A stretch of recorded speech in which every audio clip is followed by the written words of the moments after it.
Hi hello ನಮಸ್ಕಾರ ಸ್ನೇಹಿತರೆ, ಏನಾಗ್ತದೆ ಫೈನಲಿ ಇಲ್ಲಿ ಮನೆಗೆ ಒಂದು ಗೆಸ್ಟ್ ಬರ್ತಿದ್ದಾರೆ. ಗೆಸ್ಟ್ ಯಾರಾಗಿರ್ಬೋದು ಅನ್ನೋದನ್ನು ತಿಳ್ಕೊಬೇಕಾ? ಹಾಗಿದ್ರೆ ಈ ಒಂದು ವಿಡಿಯೋವನ್ನು ಪೂರ್ತಿಯಾಗಿ ನೋಡಬೇಕಾಗತ್ತೆ.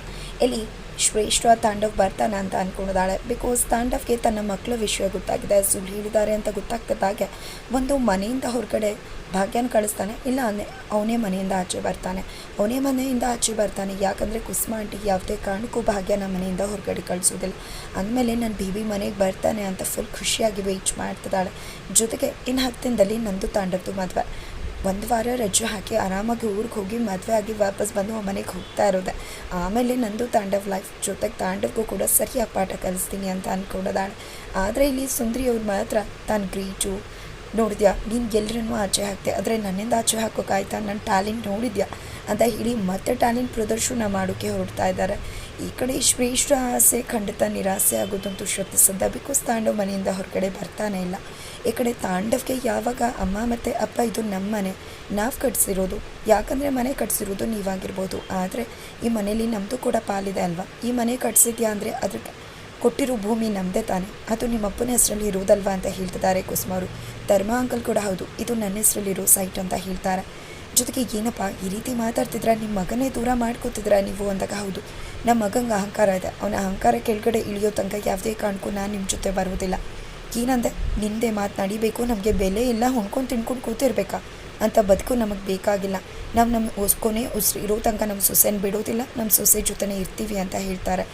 ಜೊತೆಗೆ ಇವತ್ತಿನ ಬೆಲೆ ಇರೋದು ಮನೆಗಲ್ಲ, ಕಟ್ಟಡಕ್ಕಲ್ಲ ಬೆಲೆ, ಭೂಮಿಗೆ. ಆ ಭೂಮಿ ನಮ್ಮ ಹೆಸರಲ್ಲಿದೆ, ಬೇಕು ಅಂದರೆ ಭೂಮಿನ ಕೊಟ್ಬಿಡ್ತೀಯಾ ಮನೆ ಹೊಡೆದಾಕಿ, ಅಂದಮೇಲೆ ನಮಗೂ ಪಾಲಿದೆ ಅಂತ ಹೇಳ್ತಾರೆ. ನಮ್ಮ ಪಾಲಲ್ಲಿ ಅವಳ ಮನೇಲಿ ನನ್ನ ಸೊಸೆ ಇನ್ನು ಮುಂದೆ ಇರ್ತಾಳೆ ಅಂತ ಹೇಳಿ ಮೊಮ್ಮಕ್ಕಳು ಹಾಗೆ ಸೊಸೆ ಎಲ್ಲರೂ ತಮ್ಮ ಸೈಡಿಗೆ ಕರ್ಕೊಂಡು ಬರ್ತಾರೆ. ಇದರಿಂದ ತಾಂಡವ್ ಹೋಗ್ತಾನೆ. ನೋಡ್ತಾರೆ, ನೀವೇ ನನ್ನ ಹತ್ರ ಬರಬೇಕು, ಆ ರೀತಿ ಆಗತ್ತೆ, ತೋರಿಸ್ತೀನಿ ನನಗೇನು ಅಂತ. ದುಡಿಮೆ ಇರೋದು ನಂದು, ನಿಮ್ಮ ಸೊಸೆ ಏನು ದುಡಿತಾಳ, ಹೇಗೆ ನೋಡ್ಕೊತಾಳೆ ನಿಮ್ಮನ್ನ, ಹೊಟ್ಟೆಗೆ ಊಟ ಹೇಗೆ ಹಾಕತ್ತೀರಾ, ಜೊತೆಗೆ ಈ ಮಕ್ಕಳು ನೀವು ಬೇಕಾದಾಗ ಅದು ಇದು ಬೇಕು ಅಂತಿದ್ರಲ್ಲ, ಇನ್ನು ಯಾರು ತೊಗೊಡ್ತಾರೆ, ಯಾವುದೇ ಕಾರಣಕ್ಕೂ ಏನನ್ನ ಕೂಡ ಇನ್ನು ಮುಂದೆ ಈ ಪಪ್ಪ ನಿಮಗೆ ತೊಗೊಡೋದಿಲ್ಲ ಅಂತ ಹೇಳ್ತಾರೆ. ಹೋದ್ರಲ್ಲ ನಿಮ್ಮ ಅಮ್ಮನೇ ಬೇಕು ಅಂತ, ಅಪ್ಪ ಬೇಡ ಅಂತ, ಇನ್ನು ನಾನು ಯಾಕೆ ನಿಮಗೆ ಮಾಡಬೇಕು ಅಂತ ಹೇಳ್ತಿದ್ದಾರೆ. ಜೊತೆಗೆ ಹೊಟ್ಟೆಗೆ ಇಟ್ಟಿಲ್ಲದೆ ಬರ್ತೀರಾ ಅಲ್ವಾ, ಅವಾಗ ಮಾತಾಡ್ತೀನಿ ಅಂತ ಹೇಳ್ತಿದ್ದಾರೆ. ಏನು ದುಡಿತೀಯಾ ನೋಡ್ತೀನಿ, ಏನು ನೋಡ್ಕೋತೀಯಾ ನೀನು ಅಂತ ಭಾಗ್ಯಕ್ಕೆ ಹೇಳ್ತಿದ್ರೆ, ನಾನು ದುಡಿದೇ ಇರ್ಬೋದು, ಆದರೆ ನನ್ನವ್ರು ನನ್ನ ಪರ ನಿಂತ ಮೇಲೆ ಕೋಟಿಗೆ ಬಂದಿರೋ ಶಕ್ತಿ ಇದೆ, ಕೋಟಿಗಿಂತ ಹೆಚ್ಚು. ಯಾವತ್ತೂ ಕೂಡ ನನ್ನ ಅಪ್ಪ ಅಮ್ಮ ಹಾಗೆ ನನ್ನ ಅತ್ತೆ ಮಾವ ಮಕ್ಕಳು ಯಾರೂ ಕೂಡ ಯಾವತ್ತೂ ಬರ್ಡನ್ ಅಂತ ಅಂದ್ಕೊಳ್ಳೋದಿಲ್ಲ ಅಂತ ಹೇಳ್ತಾರೆ. ಅವ್ರನ್ನ ನಾನು ಚೆನ್ನಾಗಿ ನೋಡ್ಕೋತೀನಿ ಅಂತಾರೆ. ಗೊತ್ತಾಗುತ್ತೆ ಎಷ್ಟು ಮಟ್ಟಿಗೆ ನೋಡ್ಕೋತೀಯ ಅಂತ. ಇಲ್ಲೇ ಇರ್ತೀನಲ್ವ, ನೋಡ್ತೀನಿ, ನನ್ನ ಲೈಫ್ ನನಗೆ, ನಿಮ್ಮ ಲೈಫ್ ನಿಮಗೆ ಅಂತಾರೆ.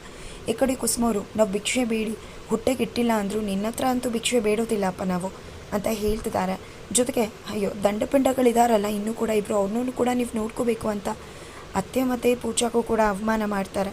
ನಂತರ ಈ ಕಡೆ ಚಾಲೆಂಜ್ ಮಾಡ್ತಾರೆ, ನೋಡ್ತಾ ಇರೋ, ನಿಮ್ಗೆ ಆಗದೆ ನನ್ನ ಹತ್ರ ಬಂದೇ ಬರ್ತೀರಾ, ಇಲ್ಲಾಂದರೆ ನನ್ನ ಹೆಸರು ತಾಂಡವ್ ಸೂರ್ಯವಂಶಿ ಅಲ್ಲ ಅಂತ ತಾಂಡವ್ ಹೇಳಿದರೆ ಯಾವತ್ತೂ ಕೂಡ ನಿಮ್ಮ ಹತ್ರ ಬರೋದಿಲ್ಲ. ನೀವೇ ಈ ಗೆರೆ ಅಳಿಸಿ, ನಾವು ಇಂಪಾರ್ಟೆಂಟ್, ನಾವು ಕೂಡ ಬೇಕು ಅಂತ ನೀವೇ ಇಡೀ ಮನೇನ ಪಾಲಾಗಿರೋದನ್ನು ಒಂದು ಮಾಡೇ ಮಾಡ್ತೀರಾ, ಆ ರೀತಿ ನಾನು ಮಾಡೇ ಮಾಡ್ತೀನಿ ಅಂತ ಭಾಗ್ಯ ಕೂಡ ಹೇಳಿ ಚಾಲೆಂಜ್ ಮಾಡ್ತಾಳೆ. ನಂತರ ಈ ಕಡೆ ತಾಂಡವ್ ಶ್ರೇಷ್ಠ ಕಾಲ್ ಮಾಡಿದಾಗ, ಏನು ಬೇಬಿ ಆಗಂತ ಕಾಲ್ ಮಾಡ್ತಿದ್ದೇನೆ, ರಿಸೀವೇ ಮಾಡ್ತಿಲ್ಲ, ಯಾವಾಗ ಬರ್ತಿದ್ಯಾ ಅಂದಾಗ, ಯಾರು ಬರ್ತಾರೆ ಅಂತ ಹೇಳಿತು, ನನ್ನ ಕತೆ ಇಲ್ಲಿ ಹೇಳೋಕ್ಕಾಗ್ತಿಲ್ಲ, ನಾನು ಬರ್ತೀನಿ ಅಂತ ನಿಂಗೆ ಹೇಳಿದ್ನ ಅಂತ ಹೇಳ್ತಾರೆ. ಇದರಿಂದ ಶ್ರೇಷ್ಠವಾಗಿ ಶಾಕ್ ಆಗುತ್ತೆ. ನಂತರ ತಾಂಡವ್ ಏನೇನಾಯಿತು, ಈ ಮನೆ ಪಾಲಾಗಿದ್ದು, ನಮ್ಮಮ್ಮ ಔಟ್ ಸೈಡ್ ಹೋಗಿದ್ದು, ಭೂಮಿ ನಂದು ಅಂದಿದ್ದು, ನಂದು ಬೇರೆ ಇನ್ನು ಅವ್ರದ್ದು ಬೇರೆ, ಎರಡೆರಡು ಮನೆ ಆಗಿದ್ದು, ಇದೆಲ್ಲವೂ ಕೂಡ ಗೊತ್ತಾಗುತ್ತೆ. ಇದರಿಂದ ಶ್ರೇಷ್ಠ ಒಂದಷ್ಟು ಉಪ್ಪು ಖಾರ ಬೆರೆಸಿ ತಾಂಡವ್ಗೆ ಹೇಳ್ಕೊಡ್ತಾಳೆ. ಜೊತೆಗೆ ಈ ಕಡೆ ತಾಂಡವ್ ಕೂಡ ಮನೆಯಿಂದ ಆಚೆ ಬರೋಕ್ಕೆ ಸಾಧ್ಯವೇ ಇಲ್ಲ, ಅಲ್ಲೇ ಇದ್ದು ತೋರಿಸ್ತೀನಿ ನನ್ನ ಬೆಲೆ ಏನು ಅಂತ, ಹೇಗೆ ಜೀವನ ಮಾಡ್ತಾರೆ ನಾನು ನೋಡ್ತೀನಿ. ದುಡಿಯೋದೇ ಇಲ್ಲ ಅವಳು, ಏನು ಜೀವನ ಮಾಡ್ತಾಳೆ, ಮಕ್ಕಳು ಫೀಸು ಮನಿ ಎಲ್ಲ ನೋಡ್ಕೊಳ್ಳೋದಷ್ಟು ಸುಲಭನ, ಅಪ್ಪ ಅಮ್ಮಂಗೆ ಮಗಂಗಿಂತ ಸೊಸೆನೇ ಹೆಚ್ಚು, ಅವರೇ ಬೇಕಂತ, ಉಸಿರು ಕೊನೆ ಇರೋ ತನಕ ಬಿಡಲ್ವಂತೆ. ತೋರಿಸ್ತೀನಿ ಈ ಮಗನ ಬೆಲೆ ಎಷ್ಟು ಅಂತ, ಮಗ ಬೇಕು ಅಂತ ಬರಬೇಕು, ಆ ರೀತಿ ಮಾಡ್ತೀನಿ ಅಂತ ತಾಂಡವ್ ಹೇಳ್ತಿದ್ದಾರೆ. ಬಟ್ ಈ ಕಡೆ ಎಲ್ಲರೂ ಕೂಡ ಹಸ್ಕೊಂಡಿದ್ದಾರೆ. ಹಾಗಾಗಿ ಭಾಗ್ಯ ಎಲ್ರಿಗೂ ಕೂಡ ಹುಳಿ ಕಲಸಿ ತೊಗೊಂಡು ಬರ್ತಾಳೆ. ಯಾವಾಗ ಅಕ್ಕ ಮಾಡ್ತೆ ಅಂದಾಗ, ಆಗಲೇ ಹುಳಿ ಕಲಿಸ್ತೆ ಅಂತ ಹೇಳ್ತಾರೆ.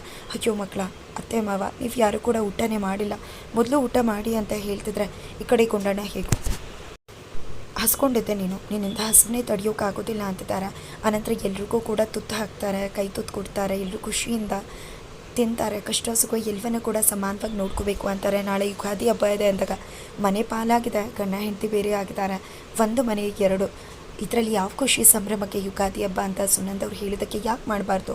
ಇನ್ನು ಅವನದು ಓಣ್ಗೆ ನಮ್ಮದು ನಮಗೆ ಆಗಂತ ಕಷ್ಟ ಅಂತ ಅಂದ್ಕೊಂಡು ಸುಮ್ಮನೆ ಕೂರೋಕ್ಕಾಗತ್ತಾ ಅಂತ ಹೇಳ್ತಿದ್ದಾರೆ. ಜೊತೆಗೆ ಯುಗಾದಿ ಹಬ್ಬದ ಸಂಭ್ರಮ ಆಗಲೇಬೇಕು, ವರ್ಷಕ್ಕೊಂದು ಹಬ್ಬ ಅಂತ ಹೇಳ್ತಾರೆ.